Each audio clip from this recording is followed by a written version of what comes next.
Take a deep breath, NBA fan, because what came out today completely changes the game. The league has just confirmed the trade rumors involving the Mavericks, and there is a real possibility of a shocking signing ending up at the Golden State Warriors. If you are one of those who are attached to a player who suffers watching their team being dismantled little by little, this news hits right at your heartstrings. Will your idol be involved in this negotiation? But instead of you getting lost in confusing headlines and shallow speculation, here I'm going to give you everything in detail. What the NBA actually confirmed, what the Mavericks' plan is behind the scenes, why the Warriors appear in this story, and most importantly, what this means for the future of the league and your team. Stay with me until the end, because you won't have to guess anything anymore. You'll understand exactly what's happening. Before continuing, I'm going to ask you something very direct. If you really love basketball and don't want to be left out of these market bombs, take advantage now and subscribe to the channel. Here you don't receive cold and delayed news. You receive context, background, and explanation of what no one tells you. So click on subscribe, leave a like to strengthen this content, and activate the bell, because an update on this possible exchange could come out in the next few hours, and you won't want to find out last. Your like and subscription make a big difference. This is what shows YouTube that the NBA fan base here is strong and wants more videos like this. And here's the thing, don't leave the video, because in a little while I'll show you exactly which player could be involved in this negotiation, the impact of this for the Mavericks, what the Warriors gain from this possible shocking signing, and how it could change the balance of forces in the league. So adjust the volume, get comfortable, and let's get deeper into this story. Let me take you into this story calmly, because it's not just another exchange rumor. What's happening around the Golden State Warriors today feels much more like a test of character than a simple market movement. The question that keeps echoing is direct and uncomfortable. How far is a franchise willing to go to try to revive an era that perhaps has already ended? And even deeper, how much is a last sigh of nostalgia worth when the price is the future itself? It all starts with an idea that, at first glance, seems like it came from a parallel universe. A former player, now an analyst, puts on the table a trade proposal that involves three very strong names, not only in terms of talent, but also in terms of narrative: Klay Thompson, Anthony Davis, and Jonathan Kuminga. And that's when you, who follow the NBA closely, feel the weight of this combination. It's not simply about technical fit. It's about history, wear and tear, fear of falling, and desperation for relevance. The scenario is this: Golden State, in 2025, is no longer that unreachable giant that doubled defenses just because of Curry's positioning on the perimeter.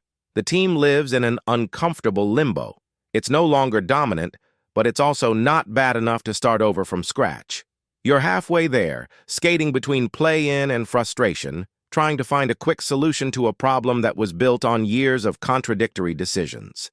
In this context, the suggestion arises: the Warriors should knock on the door of the Dallas Mavericks to try a kind of dream meeting with Klay Thompson and, as a bonus, add Anthony Davis to the package. On the other side, Jonathan Kuminga, possibly Brandon Podziemski, and whatever remains of draft picks would come out, as if the little future still available was a poker chip to be pushed to the center of the table in an emotional all-in. When we look carefully, it becomes clear that this proposal is not born from calm planning. It is born from fear. Fear of seeing Curry grow old without another title. Fear of accepting that the golden phase has passed. Fear of admitting that the painless renovation project failed. And the target of this fear gains a face: Jonathan Kuminga. Kuminga has become, at 22, much more than a player in development. He became a symbol. For some of the fans, it is a great promise that has not yet been fully understood. A physical, explosive winger with the ability to guard various positions, attack the basket, grow in reading the game, and perhaps become a central piece of a new era. For another party, influenced by more immediate analyses, it became the problem, the easiest name to put on any exchange simulation. This scapegoat label, however, says more about the organization than about the athlete himself. Because let's be honest, Golden State got something much more structural wrong. Drafted good talents, but did not build a consistent environment to develop them. He oscillated between giving space and taking it away, between promising patience and demanding veteran performance. Instead of integrating youth into the champion nucleus with clarity of function, created a confusing middle ground in which no one knew exactly what the plan was. Therefore, when someone proposes exchanging Kuminga for declining veterans, what is heard behind the scenes is not a bold idea. It's a sigh of surrender. It is the admission that the renewal project has failed, that the attempt to balance present and future was poorly conducted, and that the solution now would be to destroy what remains of tomorrow in the name of a last attempt to revive yesterday. And that's where Klay Thompson comes in. No longer as the hero who lit games on fire with unreal sequences of shots, but as a figure who causes pain just by being coldly analyzed. Klay is, for Warriors fans, a living reminder of everything that was most beautiful about this dynasty: loyalty, courage, historic nights, tireless defense, three-pointers that turned entire gyms upside down. But the Klay of today in Dallas is no longer that character. Injuries took a heavy toll. Lateral speed has decreased. The defensive impact has been lost. The offensive rhythm is no longer the same. That hand that seemed like a precision machine no longer delivers the same level, and the regularity has disappeared. When someone suggests that bringing back Klay would solve the Warriors' spacing and shooting issues, the question that needs to be asked is, which Klay are we picturing? The real Klay now, or the Klay that was frozen in the collective memory of 2016, 2018, 2019? The harsh truth is that the Klay who enchanted the world no longer exists in the same body. What exists is a proud, competitive player, but limited by physical factors that no one can overcome with willpower alone. Therefore, rehiring him today at such a high cost would not be a strategic move. It would be a sentimental gesture. It would be, in emotional terms, like trying to rekindle a relationship just because the memory is beautiful, ignoring that the circumstances have completely changed. And if Klay represents nostalgia, Anthony Davis embodies risk.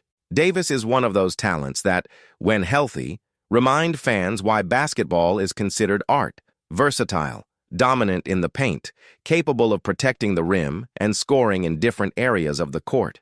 But along with this talent comes a phrase that is repeated year after year: if he is healthy. The problem is that this little word, if, practically became Davis's last name. There are years and years of short seasons, long periods off the court, promising campaigns interrupted by injuries that seem to have no end. Thinking about AD on the Warriors, alongside Curry, could be seductive in theory. But when you put on paper the number of minutes, the physical demands of the playoffs, the age, and the history, the scenario stops being a dream and starts to look like a jump without a safety net. Trading Kuminga, perhaps Podziemski, and draft picks for a package that includes a Klay far from his prime and a Davis with an extensive injury history is more than an aggressive bet. It is a risk that borders on irresponsibility, not just on the court but off it too. Davis's contract is heavy, directly affects the franchise's financial flexibility, and could hamper any reconstruction plan for years. And when we look at the other side of the table, the question is, why would the Mavericks accept this easily? The idea that Dallas would be willing to part with Davis and Thompson to clear the way for a future around an undrafted youngster like Cooper Flagg ignores competitive reality. Dallas has Luka Doncic, one of the most impactful players in the league, and Kyrie Irving. The franchise is not in fresh start mode, is in win now mode. Making life easier for a historical rival in exchange for pieces that don't clearly fit into your plan doesn't seem logical. Basically, what this whole conversation reveals is the real point of tension: Stephen Curry's time. Curry is the heart of this dynasty. He changed the way basketball is played, redefined what an acceptable shot is, and gave the Warriors their own identity. But no matter how brilliant it continues, the biological clock doesn't stop. Every season that passes without a solid competitive structure around him is an opportunity that doesn't come back. And here, there is an almost invisible but very strong moral dilemma. The franchise feels it owes Curry one more real shot at the title. This is legit. He gave everything to the organization: loyalty, performance, image, titles, global relevance. The question is, how can we repay this in the right way? Delivering a balanced, well-thought-out cast with pieces that really complement each other, or pushing all the chips in a desperate move based on names with strong emotional appeal but little practical guarantee. Trading the future for Curry's final years might seem, at first glance, like proof of commitment, but in practice, it can turn into a form of a spice, because what he deserves is not a cast built on nostalgia and extreme risk. He deserves a serious project, which accepts the reality of the moment, which works with the limitations of the cap, which respects the age of the veteran squad and, at the same time, prepares the ground for the day when he is no longer on the court.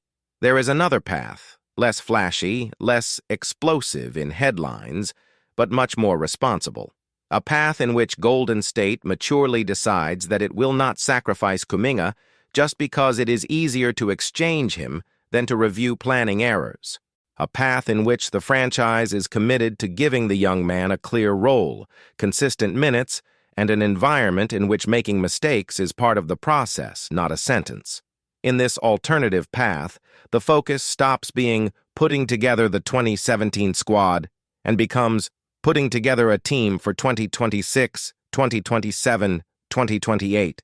Instead of betting on former stars with a worrying record, the team starts targeting solid players who don't generate as many headlines but solve real problems: defense on the perimeter, size in the paint, defensive versatility, secondary play creation.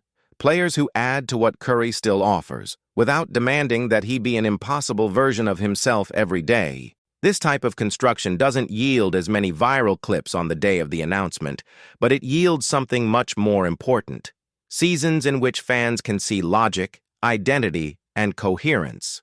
Seasons in which, even without a title, the feeling is not one of despair or improvisation, but of evolution.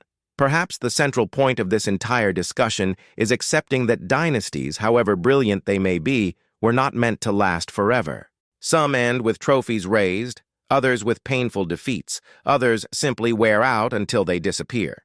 The true courage of an organization sometimes is not in trying again at any cost, but in knowing when to be grateful for what has already been and make room for what can be. When someone proposes a trade that involves weakening Golden State's little future in the name of two weakened versions of the past, what is being tested is not just basketball knowledge, but the ability to see beyond emotion.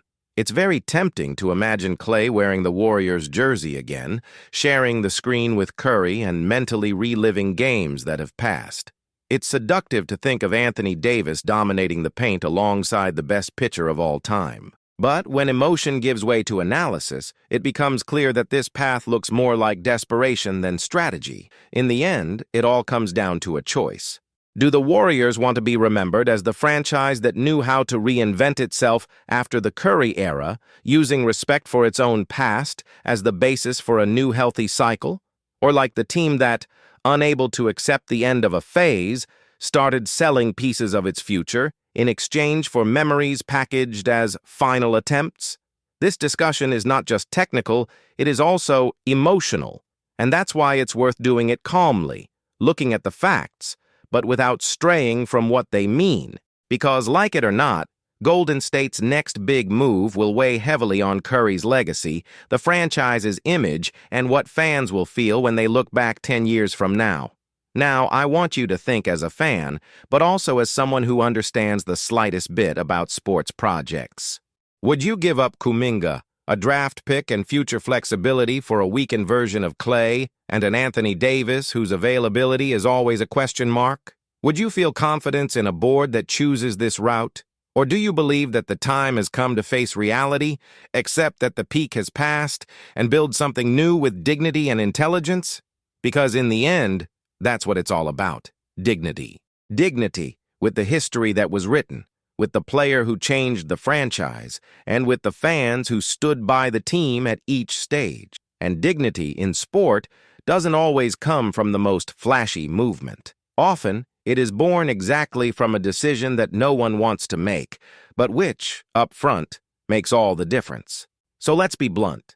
Either Golden State admits, once and for all, that it can't buy back the past, or this dynasty runs the risk of ending not as a legend, but as a warning. The franchise's next move could be the watershed between a smart rebuild and a nostalgia-packed collapse. And that's why this conversation here isn't just about names, contracts, and statistics. It's about legacy. It's about what they will talk about Curry, the Warriors, and this entire era when this is all over.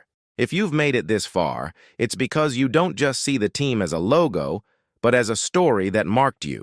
So don't stop here. The situation is so serious that a video alone cannot cover everything that is happening behind the scenes. In exchange projections, in readings about the future of the squad, I prepared a complete sequence just about this. Once this video ends, go down to the comments and look for the pinned comment. There will be the Golden State Warriors News Today playlist ready for you.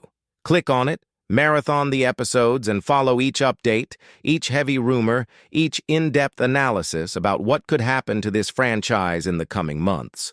If the Warriors' future is at stake, the least you can do as a fan is be one step ahead of everyone else.